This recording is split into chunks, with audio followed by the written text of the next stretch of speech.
On my wedding day, my mother-in-law forced me to sign a ridiculous agreement in front of everyone. My dowry would belong to their family, and my parents' house would be theirs to use first. My parents wanted to take me home on the spot, but for the man I loved, I clenched my teeth and signed. But at the crack of dawn, my mother-in-law's voice pierced my ears like a drill.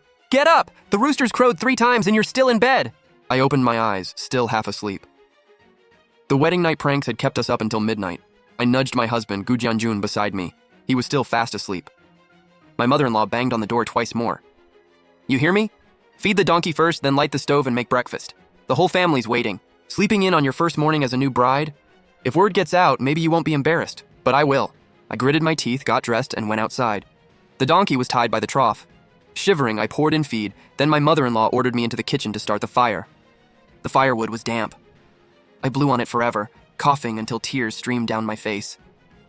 Once it finally caught, I made corn porridge, steamed a pot of white flour buns, sliced pickles, and worked until daylight. At last, I put breakfast on the table. My father-in-law took the head seat, my mother-in-law sat beside him, and Jianzhen's younger brother Gu Jianmin and sister Gu Xiaomei sat down too. I reached for a stool. My mother-in-law slapped the table. "And where do you think you're sitting? A new bride doesn't eat at the table for the first 3 months. That's the rule." I froze. Not one person at the table spoke up for me. Gu Jianjun kept his head down and ate. "Mom, what century is this? Who still has a rule like that?" "Our Gu family does. You married into this family, so you follow our rules. Don't like it? Go back to your precious city," my father-in-law muttered. "Listen to your mother." My mother-in-law scraped leftover rice from the pot, soaked a dry bun in it, and shoved the bowl toward me. "Bitter first, sweet later. Eat this and you'll give us a son. I went through the same thing. You think you're more precious than I was?" I stared at the bowl of cold leftovers. The soaked bun had turned gray-yellow, with bits of cracked corn floating on top. I picked up the bowl, my hands shaking. Gu Jianjun finally spoke. Wan, just put up with it for now. Mom means well. It's for you, for us." I looked at his gentle, refined face and suddenly felt like I was staring at a stranger. 3 years ago at school, he'd called me the prettiest city girl he'd ever seen. He wrote love letters, brought me wildflowers, and promised me a good life. Now he didn't even have the courage to let me sit down for a hot meal. I slammed the bowl onto the floor. "I'm not eating this." The bowl shattered, and my mother-in-law's face darkened with it. She slammed the table, stood up, and jabbed a finger toward my face. "You've got some nerve. So what if you're a city girl with state grain rations? You married into the Gu family. You're one of us now, and you don't get to throw tantrums. If my son hadn't wanted you, what good would being a city girl do? You can't handle hard work, and you're still this spoiled." Gu Jianmin snickered from the side, enjoying the show. Gu Xiaomei peeked from behind the doorframe. My father-in-law kept eating like nothing was happening, and Gu Jianjun, my brand new husband, sat there without saying a word. I looked at him. All he gave me was a look that said, "Just endure it." Why should I? I turned, went back to the room, and bolted the door from inside. My mother-in-law didn't stop. She stood outside cursing me for a full 15 minutes, using every insult she knew. Gu Jianjun never came out to defend me once. At noon, my mother-in-law came back. "That pile of firewood by the door needs chopping. The yard needs sweeping too. What are you doing hiding in that room? Jianjun teaches at school and earns money for the family. You stay home and don't even lift a finger." I didn't answer. She shouted again from outside. "Listen here, Linwan. Nobody eats for free in this family. If you don't work, don't expect food." Sure enough, when dinner came, there was nothing for me. I stood in the doorway watching them eat, and something in me went cold. All day, I'd had only a few sips of water. Late that night, hunger kept me awake. I slipped into the kitchen in the dark to find something to eat. The moment I lifted the pot lid, my mother-in-law appeared out of nowhere. "Those buns are for tomorrow morning. What do you think you're touching?" "Want food? Get up early tomorrow and work. You work, you eat. You don't work, you go hungry. This family doesn't feed freeloaders." That was when I finally understood. She wasn't just old-fashioned or strict. She was doing it on purpose. She wanted to break my spirit in the first few days and make sure I knew exactly who ran this house. We'd only held the wedding. We hadn't registered the marriage yet. I could still leave. I went back to the room. Gu Jianjun was already asleep. I sat on the heated bed, my mind racing, my dowry. My dowry was still in this yard. A sewing machine, a brand new full-size bicycle, a little Phoenix radio, and the 800 yuan my mother had tucked away for me. None of it could stay here. The next morning I got up early. When my mother-in-law saw me, she smiled smugly. "Now that's more like it. Go feed the donkey first, then help me stir the porridge." I didn't feed the donkey. I didn't stir the porridge either. I stood in the middle of the main room. "I'm going back to the city." Everyone at the table froze. My mother-in-law reacted first. "Back to the city? Don't even think about it. A married daughter is water poured out. You're a member of the Gu family now. You think you can just leave whenever you want?" Listen to your mother. Stop making trouble. I'm taking my dowry with me. Once a dowry crosses this door, it belongs to the Gu family, and you think you're taking it back? Huh, sister-in-law, stop being so stubborn. Every bride in our village went through this. So what if you're from the city? Our family spent plenty of money to marry you. If you leave, who's paying us back? Gu Xiaomei huddled in the corner and muttered, Exactly. My brother spent all his wages buying her clothes. Gu Jianjun sat at the table with pickles between his chopsticks, completely silent. I looked at him. His head stayed down like he hadn't heard a thing. Not one person in this house was on my side. My parents paid for my dowry. It has nothing to do with the Gu family. I'm taking every bit of it. Just try walking out. The moment you leave this house, everyone for miles will hear that the Gu family's bride ran away. Let's see who wants you then. Where will your parents hide their faces? You think you can still go back to the city? I didn't argue with her. I turned, went back to the room, and bolted the door. She cursed outside for another half hour. I'm warning you, Lin Wan. If you walk out that door today, I'll make sure your parents can't hold their heads up at the factory. I stayed silent, spread out a sheet of paper, and wrote my parents a letter. I folded it, tucked it inside my clothes, and at noon, while my mother-in-law napped, slipped down to the village entrance. I found a villager heading to market to sell vegetables, gave him 50 cents, and asked him to deliver the letter to the city. For 3 days, my mother-in-law kept me under constant pressure. She refused me food. No breakfast, no dinner. One night, half a pot of porridge was left, and she poured it straight into the slop bucket right in front of me. You want to leave? I'll starve you for 3 days. Let's see if you still have the strength to walk.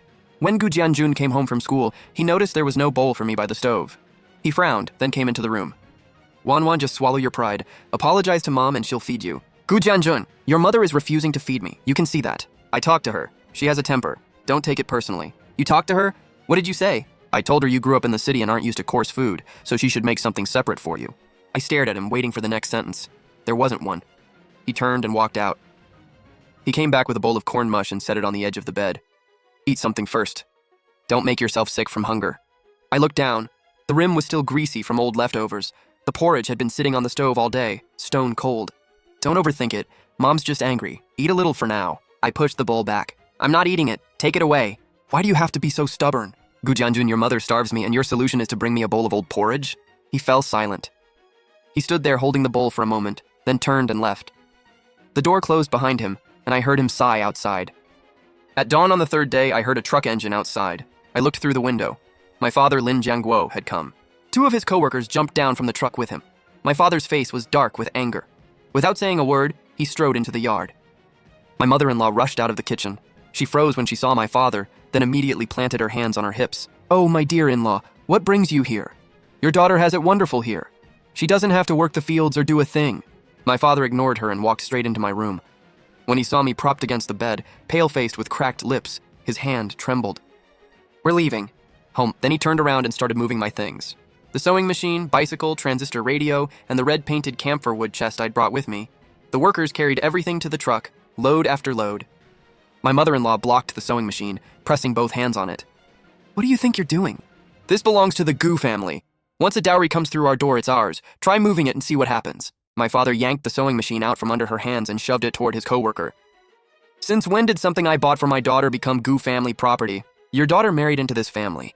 She belongs to the Gu family, so naturally her things do too. You city people think you're special? You think that means you can ignore reason? My father-in-law came outside and stood on the steps. He didn't help, but he didn't stop us either. Let's talk this out calmly. Your daughter married into the family. Whatever happened, we can sit down and discuss it. My daughter hasn't eaten for 3 days. Look at her. Did you discuss that with me? My father-in-law went silent. Gu Jianmin poked his head out and immediately retreated when my father glared at him. Gu Xiaomei hid by the kitchen door, barely daring to breathe. Unable to save the sewing machine, my mother-in-law threw herself over the bicycle. Jianjun needs this to get to work. If you take it, how is he supposed to get to school? If his students miss class, are you taking responsibility? My father pulled her away. She dropped to the ground and started wailing, Somebody come! The city people are bullying us. They're stealing our things. Is there no law anymore? Neighbors peeked out from their houses, but nobody came to intervene. Once everything was loaded, my father went back inside. He helped me off the bed. My legs were so weak I nearly collapsed after 2 steps. One of his co-workers rushed over to support me. My mother-in-law scrambled up from the ground. She lunged for the truck door. She can't leave! She's part of the Gu family. If you take her away, you're kidnapping her. I'll report you to the commune. My father shoved her aside. My daughter wasn't born to be your servant. I'm taking her things and I'm taking her too. Go ahead and report me. I'll answer anywhere you want. Let's have the commune judge who starves a new bride for 3 days after she enters the family. My mother-in-law staggered backward 2 steps and landed hard on the ground. Now she really panicked. She slapped her thighs and shrieked until her voice cracked. Heavens above! What kind of fate is this? I brought home a daughter-in-law just to ruin me. Gu Jianjun stood at the gate watching them help me into the truck. His lips moved, but in the end he said nothing. The truck pulled away. In the rearview mirror, my mother-in-law was still sitting on the ground. My father-in-law tried to pull her up, and she slapped his hand away. On the ride back to the city, my father said nothing. Only when we were almost home did he finally speak. Your mother and I never should have agreed to this marriage. I said nothing, just leaned against the window and watched the road. I didn't regret leaving. I just felt stupid. 3 years together and I'd never truly seen him. I thought that would be the end of it. But 5 days later, Gu Jianjun followed me to the city. He stood outside my apartment building for an entire day. My mother tried to persuade me. That boy's been standing out there all day, he hasn't even eaten. I ignored him. He was still there the second day, and the third.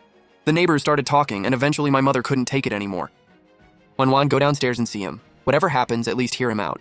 I went downstairs. Gu Jianjun looked noticeably thinner. His lips were cracked and his eyes were bloodshot.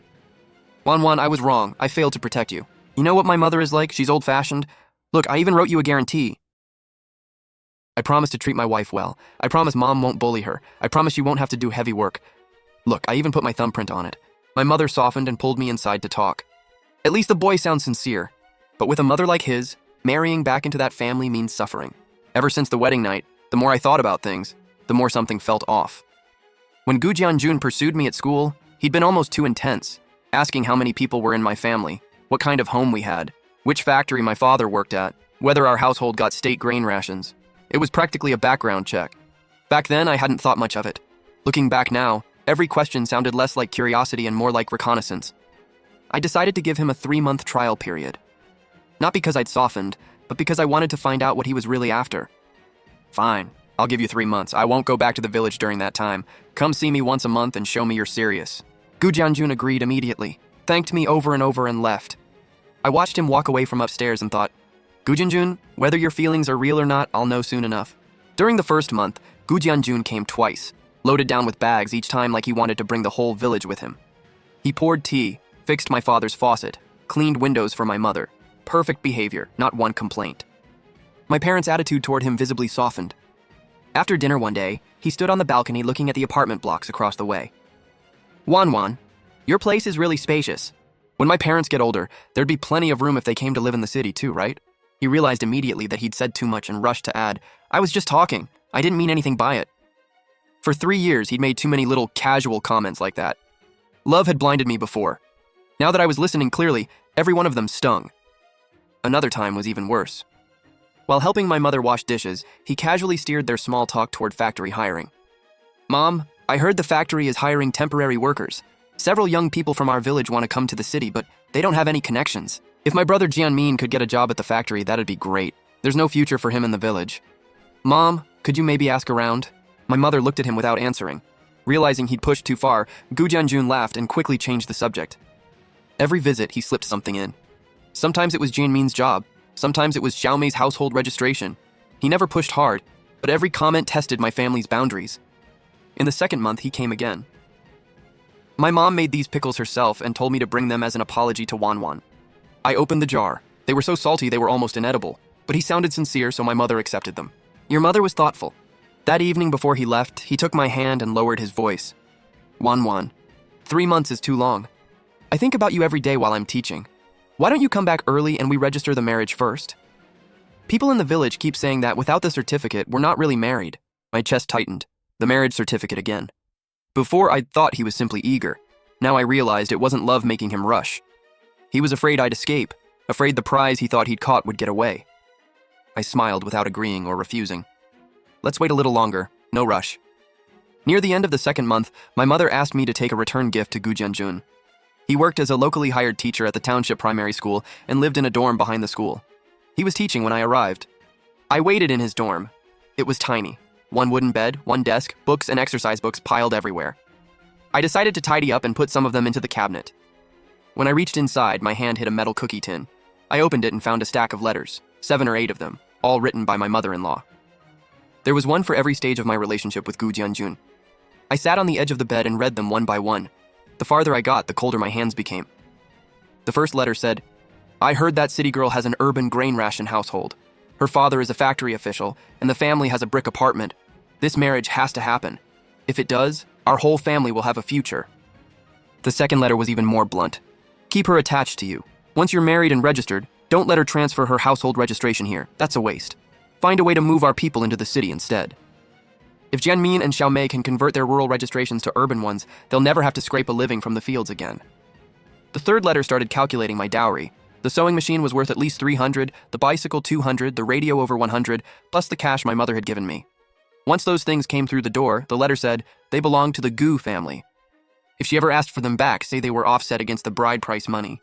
The later letters got more detailed. How to sweet-talk me, how to impress my parents, even a step-by-step plan for eventually turning my family's apartment into Gu family property. The last letter was from half a month earlier, after I'd made a scene and returned to the city. It said, "That woman has a hard temper. Back down for now. Write a guarantee if you have to. Once she comes back and the marriage is fully locked in, she won't be able to run. Eventually, we'll all move into her family's city apartment." I folded every letter carefully and put them back in the tin. My hands were ice cold. So was my heart. From beginning to end, I'd been nothing but a fat prize they'd marked for taking. Gu Jianjun's devotion, waiting, kneeling, promises, it was all an act. He had never wanted me. He wanted my urban registration, my family's apartment, and the benefits that came with our city status. Gu Jianjun came back from class. He opened the door, saw me sitting by the bed, and smiled. "Were you cold on the way here? Let me pour you some hot water."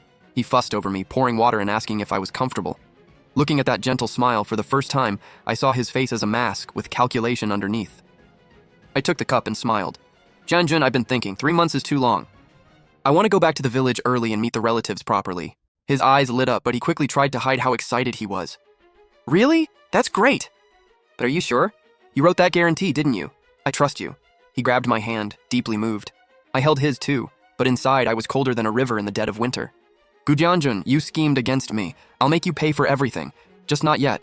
I'm going to do this one step at a time." Before leaving, I deliberately went back to the dorm. After he walked me out, I doubled back and copied every letter by hand. I couldn't touch the originals or he'd get suspicious. I folded the copies, got on my bike, and rode away without looking back. A few days later, I returned to the village with Gu Jianjun. My mother-in-law greeted me at the gate with a smile faker than a winter wind. "Oh, Wanwan's back! Come in, come in! I stewed a chicken for you." Inside, I saw they'd slaughtered a whole chicken, a big deal in a rural household. My mother-in-law hovered around me, fussing and calling me daughter every other sentence like she'd become a completely different person. At dinner, I was allowed at the table. She personally put a chicken leg in my bowl. She thought she'd finally tamed me. She had no idea the real show was only beginning. The fake harmony didn't last long.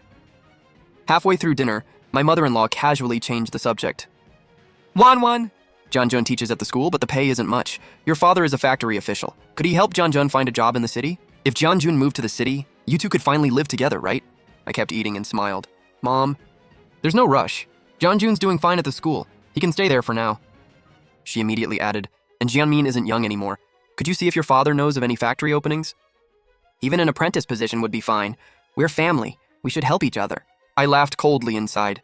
There it was, the plan from the letters. She could barely wait to start pushing it forward. I said nothing and kept eating. Gu Jianjun stepped in to smooth things over. "Wanwan just got back. We can talk about this later."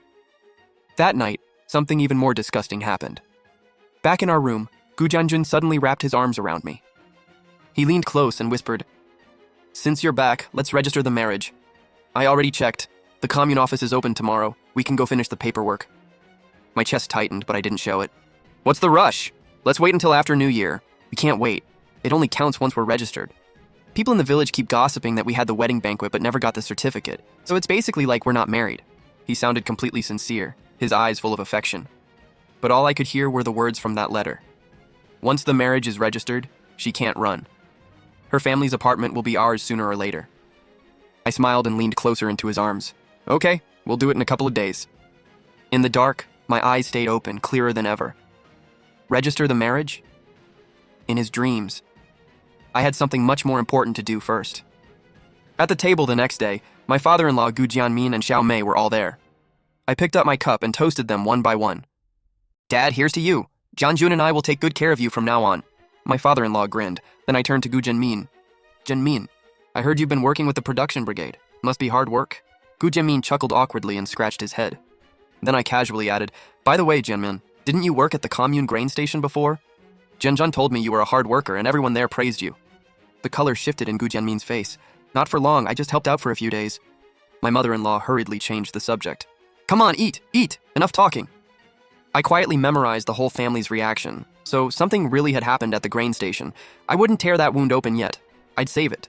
The next day, I volunteered to visit relatives in the neighboring village. My mother-in-law was thrilled and had Gu Jianjun take me. We visited his second uncle first, then his third aunt. I was sweet with my words and quick to help. Every elder I met praised the Gu family for marrying such a good daughter-in-law. At third aunt's house, I chatted with her casually. I deliberately steered the conversation toward Gu Jianjun's teaching job. "Third aunt, I'm so proud Jianjun's a locally hired teacher. He was the first high school graduate in the whole village." Third aunt smiled, but it looked forced. She glanced at Gu Jianjun, then at me, like she wanted to say something but couldn't.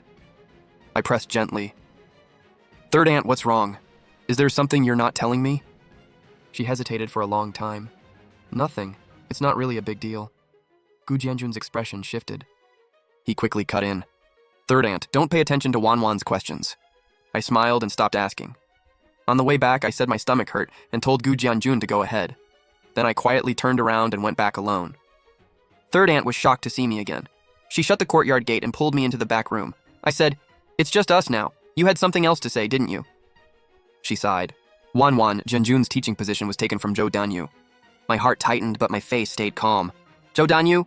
Zhou Danyu failed the first selection, but the commune later had one teaching slot available. Your father-in-law used connections to take it for Jianjun. Danyu's family protested, and your father-in-law brought people to beat them. The whole village knows, but nobody dares mention it. I sucked in a breath. Now I understood. Even the foundation of Gu Jianjun's teaching job wasn't clean. "Third aunt, thank you. I won't repeat this. Wanwan, I'm not trying to stir trouble. I just don't want you kept in the dark." Jianjun takes after his mother. He thinks several moves ahead. I nodded. I already knew what I needed to know. That afternoon, back at the Gu house, I casually mentioned something over dinner. "Mom, I heard grain went missing from the commune warehouse and they still haven't found out who took it." The words hit the table like a bomb. My father-in-law looked at my mother-in-law, panic in his eyes. Gu Jianjun looked from his mother to me and frowned. "Who told you that? People just make things up. It has nothing to do with our family. I was only mentioning it. Good to know it has nothing to do with us." Dinner instantly turned chaotic, but inside I felt calm. So Gu Jianmin really had stolen grain, and my mother-in-law had covered it up. Now I held 2 cards against them, plus those letters. More than enough to tear the whole family's mask off. A few days later, my mother-in-law invited relatives over for my formal introduction to the family. There were people everywhere. Second uncle, third aunt, 2 tables inside and another in the yard. I put on new clothes and went table to table offering toasts. Seeing me behave so graciously, my mother-in-law finally gave me a genuine smile. After several rounds of drinks, the mood got lively, the men bragging, the women gossiping. I carried my cup over to Zhou Danyu's uncle. "Uncle Zhou, let me toast you. Danyu was always good at studying. It's a shame he never got the chance he deserved." Uncle Zhou gave a thin smile, glanced at my father-in-law drinking with his head down, then had a drink with Gu Jianjun. I casually added one more thing. "I heard they're reviewing the qualifications of locally hired teachers. I wonder if that's true." The whole table heard me. Uncle Zhou's eyes lit up instantly, and he stared straight at my father-in-law. "You know exactly how Jianjun got that teaching slot, don't you? That position was meant for my Danyu. His score was higher than Jianjun's." "Why did your family get it?" The smiles on Gu Jianjun and his father's faces froze.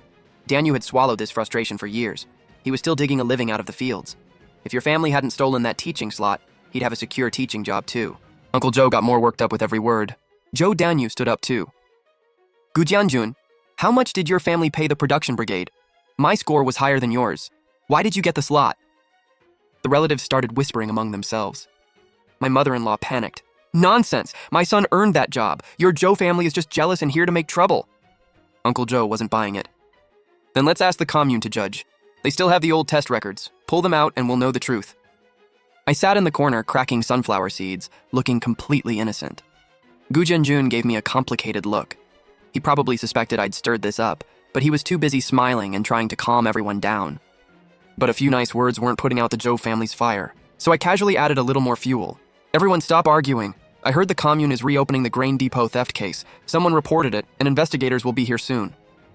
Gu Jianmin's face went white. My mother-in-law suddenly fell silent, and my father-in-law shot to his feet. Every eye in the room turned straight to Gu Jianmin. Second aunt was quick to speak. Sister-in-law, Jianmin worked at the grain depot last year. I heard grain went missing back then. Could it be? Bull, Jianmin never stole any grain. You're making things up to smear him. The harder she denied it, the guiltier she looked. The relatives' expressions changed. Some remembered the missing grain and started whispering too. Apparently, people had suspected Gu Jianmin back then. There just hadn't been proof. What a family! The older son steals someone else's teaching slot, and the younger one steals grain from the commune. So this is how the Gu family does things. My mother-in-law and Uncle Joe started yelling at each other. My father-in-law couldn't stop them, and second uncle got shoved while trying to break it up. That was when the old grudges came pouring out. Back then, you got on your knees and begged me to clean up your mess. You swore you'd remember it forever. Once Jianjun became a teacher, you got arrogant. You wouldn't even bring me a chicken for New Year. You have the nerve to say that? I gave you 2 full sacks of grain. Do you know how much risk I took? Jianmin's grain theft could have gotten him years in prison. Don't pretend you didn't know. The Gu family completely exploded. Everyone dug up old debts, who owed whom, who had cheated whom. They shouted it all out loud enough for the whole village to hear. I stood by the courtyard gate watching the chaos, perfectly calm inside. News spread fast. As soon as the commune offices reopened, investigators arrived. They checked Gu Jianjun's teaching appointment and the grain depot theft. 2 officials stayed with the brigade for 3 days, going door to door asking questions. Gu Jianjun was questioned twice. Each time he came back looking gray and hollow.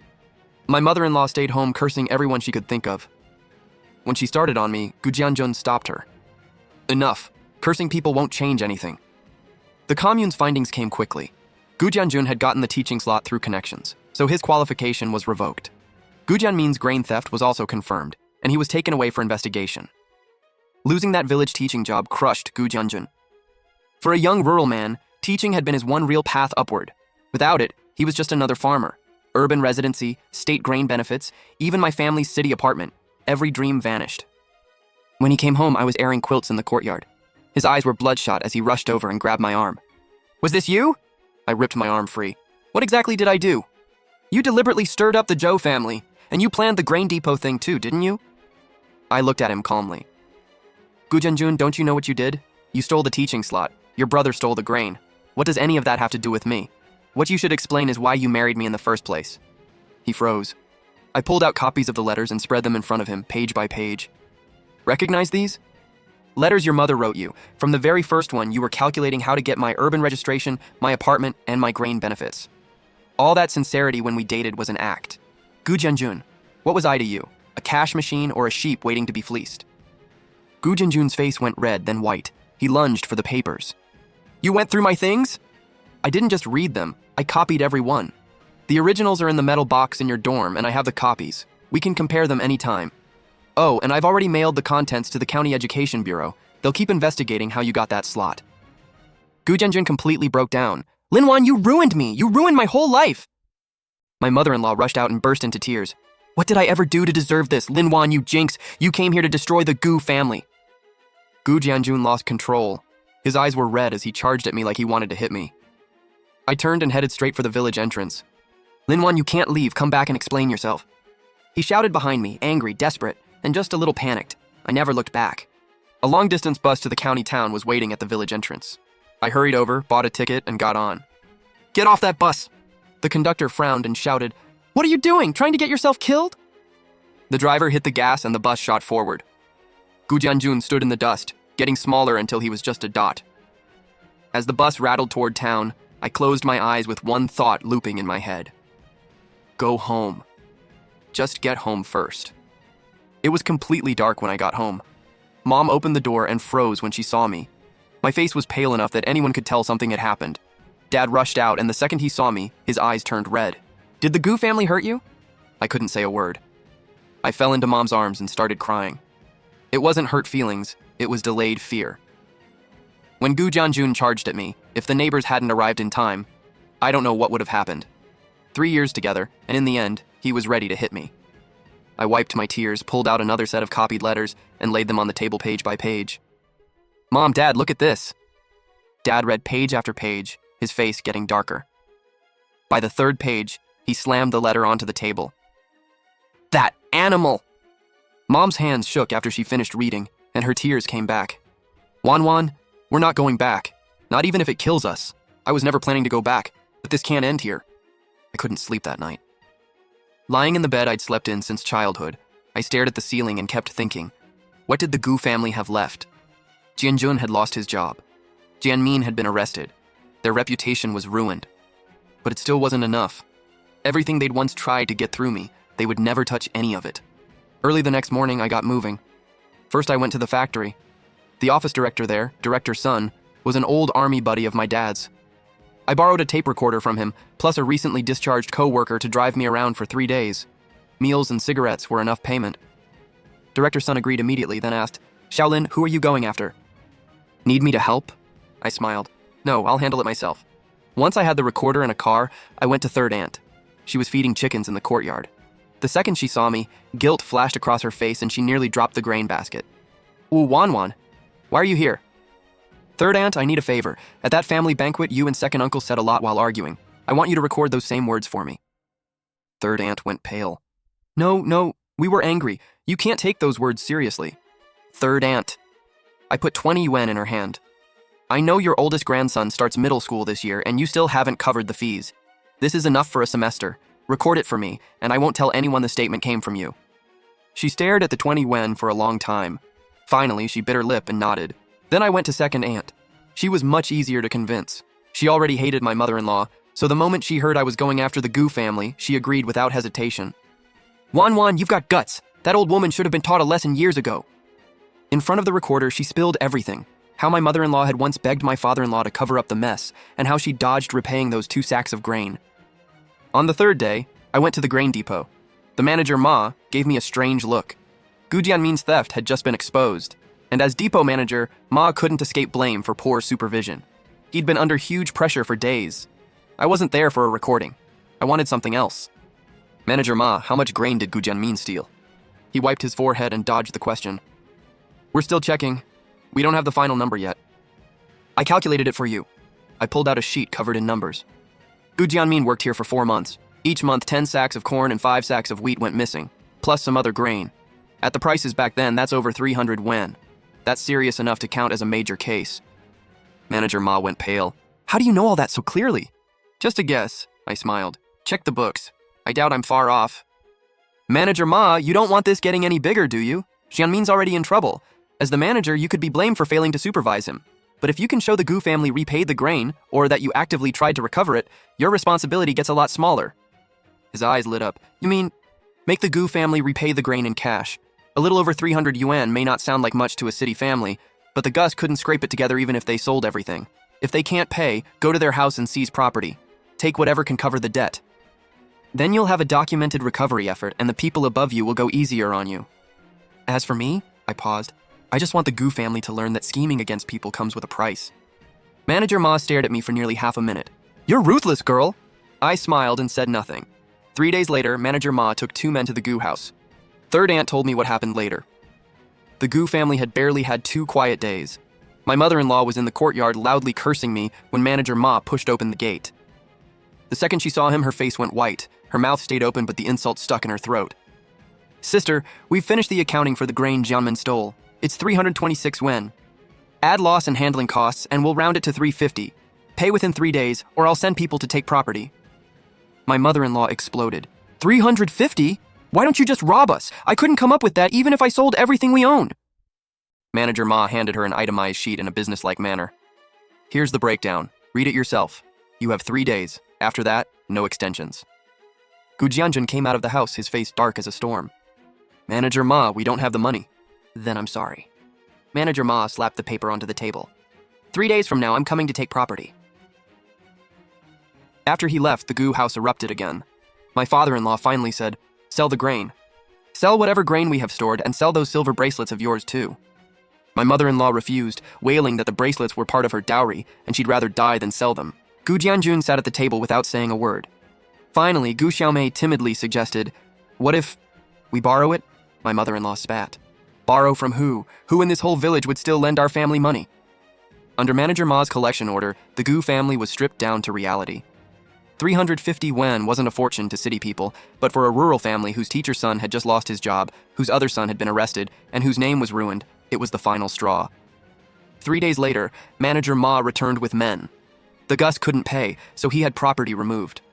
The Red Lantern radio went first. Then the black and white TV my father-in-law had saved 3 years to buy. Finally, even my mother-in-law's dowry silver bracelets were taken toward the debt. My mother-in-law collapsed on the ground, slapping her thighs and wailing until her voice cracked. My father-in-law crouched by the wall with a face like thunder. Gu Jianjun stood in the courtyard, fists clenched tight. Gu Xiaomei hid in the kitchen and wouldn't even show her face.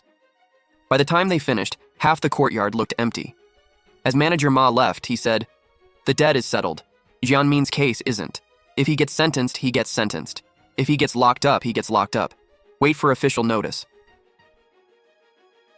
The Gu family was collapsing, but I wasn't finished. I transcribed second aunt and third aunt's recordings, copied them dozens of times, and on market day posted them around the county town and nearby township markets. The gossip spread through village after village. Soon everyone in the area knew the Gu family's dirty secrets. Relatives who used to stay close now avoided them. Second uncle passed my father-in-law at the village entrance with a snort and didn't even say hello. Third aunt's daughter used to be Gu Xiaomei's closest friend. Now she would turn around without saying a word. Public opinion is a knife. It cuts without drawing blood. Gu Jianjun became completely unemployable as a teacher. No school in the surrounding villages would touch him, not even for temporary classes.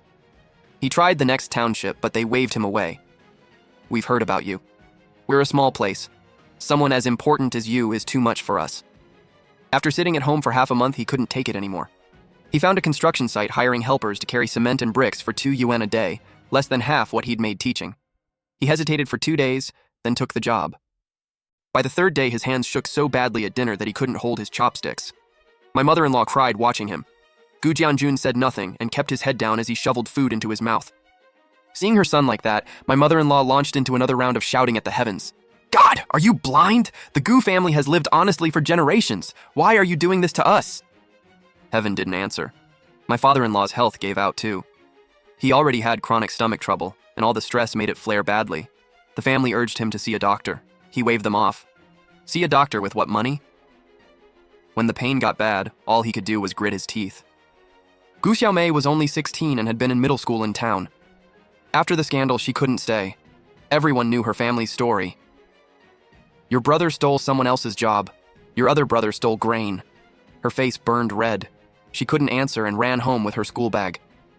My mother-in-law tried to make her go back, but she refused.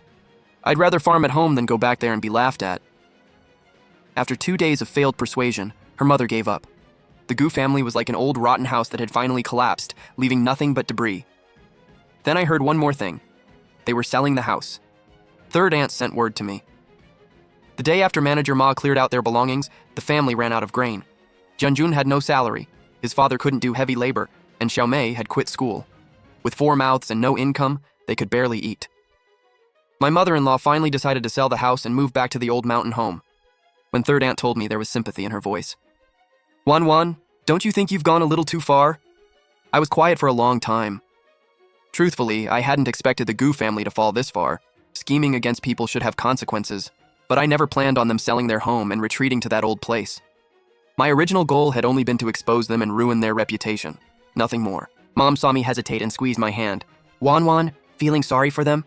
I shook my head. "Not sorry, I just didn't expect it to get this big. A lot happened that you didn't expect.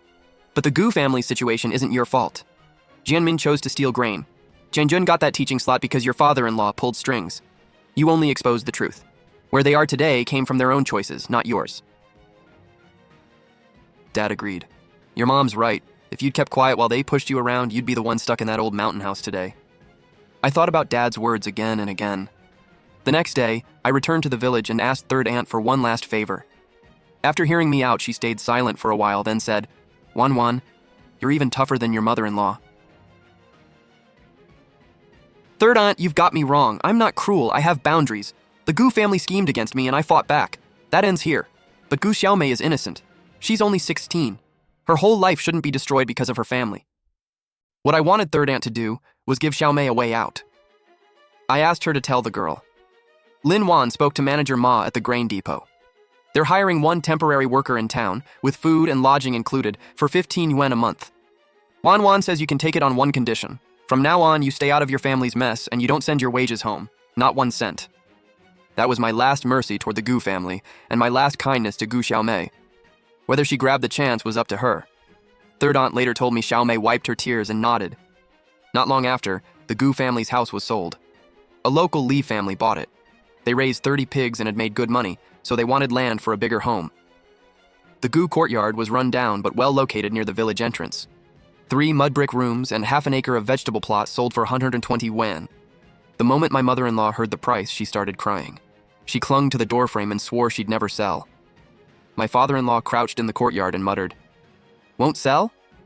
Then you can starve." She stopped arguing and cried even harder. On the day the money changed hands, the Lee family counted out 120 yuan to my father-in-law, just as Gu Jianjun came back from the construction site. He stood at the gate staring at the stack of bills, his lips trembling. Finally, he said, "Dad, I built this house." His father didn't even look up. "So what? The house is in my name. I decide." With that 120 yuan, the Gu family moved into an old mountain house that had sat empty for years. I saw it once, not because I wanted to enjoy their misery, but because I happened to pass it while picking mushrooms in the hills with third aunt. The house sat halfway up the mountain, weeds covering the gate. My mother-in-law sat on a rock with her head down, lost in thought. I looked at her from a distance, then turned away. Third aunt caught up with me. "Wan, seeing your mother-in-law like this, does it make you feel better?" "No, but I don't regret it either. Because if I had to do it all again, I'd make the same choice." Gu Jianjun lasted 2 months at the construction site before he couldn't take it anymore. The work was exhausting, and everyone there knew his story and mocked him for it.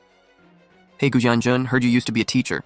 What did you teach? How to steal somebody else's job?" "Gu Jianjun, where's that pretty city wife of yours? Why'd she leave you?" "Why else? She finally realized he was broke." Those words cut into him like knives.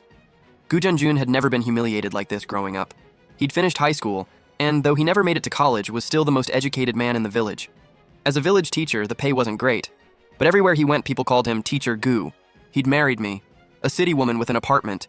Even if he'd schemed to get me, the whole village envied him. Now the teaching job was gone, I was gone, his name was ruined, and even the house was gone. He'd gone from the village's success story to its biggest joke. At the end of his second month on the site, he disappeared without telling anyone. His mother waited 2 days and nearly lost her mind with worry. On the third day, he came back completely drunk. She asked where he'd been. He said nothing and collapsed into bed. A few months later, I finished work and was heading home to cook when I spotted someone crouching by a wall across from the factory gate. It was Gu Xiaomei. When she saw me, she hesitated, stood up, took 2 timid steps toward me, then stopped like she was afraid to come closer. I looked at her, not sure what I felt. "Xiaomei, why are you crouching over there?" She bit her lip, tears shining in her eyes. "Sister-in-law, no. Sister Lin Wan, I came to thank you." "For what?" "For finding me that job." She lowered her head, voice catching. "The people at the grain depot treat me well. Food and lodging are included, and my wages always come on time. I can support myself now." I was quiet for a moment. "Does your mother know you're here?" "No, I didn't tell her." "So what do you plan to do next?" She looked up. The confusion in her eyes disappeared, replaced by determination. "Sister Lin Wan, I want to study. I don't want to be a temporary grain depot worker forever. I want to get into a technical secondary school. If I do, I can qualify for urban residency." I paused and looked at her closely. She was only 16, thin as a reed, but her eyes shone like stars. "Technical school isn't cheap. Education costs money." "I know. I've saved some money from the grain depot, plus a little I'd hidden away before. It's enough for 1 semester. Sister Lin Wan, I didn't come to borrow money. I only wanted to thank you." She pulled an envelope from her jacket, stuffed it into my hand, and ran. Inside were 5 yuan, wrinkled and still warm from her body, plus a small note. In crooked handwriting it said, "Sister Lin Wan, this is from my first month's wages. I saved 5 yuan for you. It isn't much, but I'll remember your kindness." I stood there holding that note for a long time. That night I showed it to Mom. Her eyes turned red after she read it. "That girl is nothing like her mother." "No, she isn't." 6 months later, I'd moved on from that failed marriage. A college graduate named Chen joined our factory as a technician. Clean-cut and soft-spoken, he was nothing like Gu Jianjun. No sweet talk or love letters. He quietly brought me breakfast and fixed my bike. Mom called him honest, Dad called him steady, and I felt safe around him. Not long after, work sent me on a business trip. By the time I finished, it was after 3 in the afternoon. I took a long-distance bus home, but halfway back it broke down at the foot of a mountain. The driver said repairs would take a while and told everyone to make their own arrangements. I walked with my bag for a while, rounded a bend, and saw the old Gu house. It looked much the same, except for a pile of firewood and a few painfully thin chickens in the yard. A hunched figure was squatting by the doorway peeling garlic. It was my mother-in-law. Her old words echoed in my head. Before I married into the Gu family, Mom warned me that village life had many rules and a city girl might not fit in. I didn't listen. I thought love could beat anything and Gu Jianjun would protect me. Instead, he couldn't even let me sit down for a hot meal. I still felt sick remembering his bowl of leftovers. I looked away and started walking. I hadn't gone far when a voice called from behind me. "Wan Wan!" It was Gu Jianjun, his eyes red. "Wan Wan, did you come back to see me?" I looked at him with a storm of feelings. I'd once truly loved this man. I still remembered him writing love letters and bringing me flowers, but all of it had been fake, a carefully planned performance designed to get what he wanted from me. "I didn't come to see you. My bus broke down. I was just passing by." "Wan Wan, I was wrong. I really was. I can't live without you." I used to think he looked pitiful. Now he just looked ridiculous. "Gu Jianjun, do you regret it?" "More than anything. Please give me one more chance. This time I'll treat you right." My mother-in-law had come out of the old house without me noticing. Hearing him, her lips trembled. "You spineless brat. I'll beat some sense into you. I'm asking you, do you regret scheming against me? Do you regret treating me like easy money? Do you regret lying about loving me? If the only thing you regret is how miserable your life is now, then we have nothing to talk about." He opened his mouth, but nothing came out. I already knew the answer. He didn't regret lying to me. He regretted getting caught. He didn't regret using me. He regretted that his plan failed. "Take care of yourself." I turned and walked away without looking back. Not long after, I bought a modern 3-bedroom apartment with an elevator and floor-to-ceiling windows. Bright sunlight poured in all day. On moving day, Dad stood on the balcony grinning down at the view. "Sweetheart, this place is so much better than our old apartment." "Lao Lin, bring me that new pot. This old one's no good anymore." Dad answered and happily went to get it. Chen Shudong smiled beside me. "Honey, new home today. What are we having for dinner?" "Dumplings. Mom made pork and cabbage filling, your favorite." Then I'm eating at least 2 plates. The whole family gathered around the table for a loud, happy, housewarming meal. Dad had a little liquor, his face turned rosy, and he got more talkative. "Sweetheart, if you hadn't escaped the Gu family back then, do you think you'd have this life now?" I thought about it, stuffed a dumpling into my mouth, and mumbled, "I was lucky enough to get out." If I hadn't, maybe that would have been my fate. Forget fate, you built this life yourself. Mom was right. That experience taught me one thing. No matter how big someone else's roof is, it's better to hold your own umbrella. I went from an ordinary factory floor worker to a staff position, step by step. I don't hate Gu Jianjun anymore. Hate is exhausting and he's not worth it. I just want to live my own life well. That's enough. As for Gu Jianjun, I never saw him again. I occasionally heard he'd gone south for construction work, hauling bricks for little money. His parents still lived in the old mountain house, getting weaker as life got harder. No one knew where Gu Jianmin went after he was released. Gu Xiaomei got into technical school, gained urban residency, and after graduation was assigned a job at the county supply cooperative.